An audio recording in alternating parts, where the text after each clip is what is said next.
আমি তোমাকে কি নামাজের একটা নমুনা বলবো? দেখো নামাজ কি জিনিস।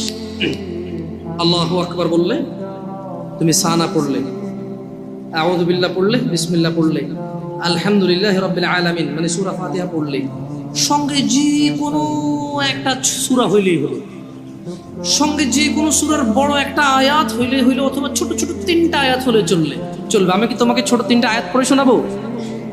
আউযু বিল্লাহি মিনাশ শাইতানির রাজীম, ওয়াল মুরসালাতি উরফা ফাল আসিফাতি আসফা।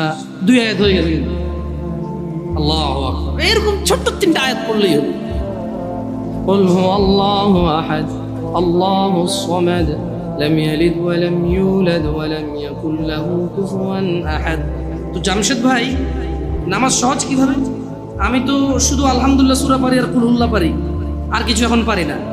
তো ঠিক আছে, তুমি প্রথম রাকাতে আলহামদুলিল্লাহ সূরা পড়ো, রুকুতে যাও।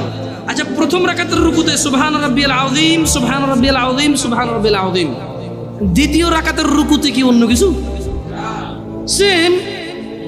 আসলে কি প্রথম রাকাতে যেটা পড়ছি ওটাই, যদি 3 নম্বর রাকাত হয় তাইলে আল্লাহ 3 নম্বর রাকাতেও রুকুতে সেম, ভিন্ন কিছু না। তো খুব কঠিন কিছু মনে হচ্ছে না, ঠিক না? একটা মুখস্থ করতে পারলেই হলো। আচ্ছা, চতুর্থ রাকাতের রুকুতে কি পড়বো? সেম। আরে না, এখানে অনেকে সালাত আদায় করে না, বলে যে কঠিন, আমি সালাত করতে জানি না। ইয়া বেতাকাবাসী, মাররা সাহেল, একদম সহজ, ওয়াল্লাহি একদম সহজ।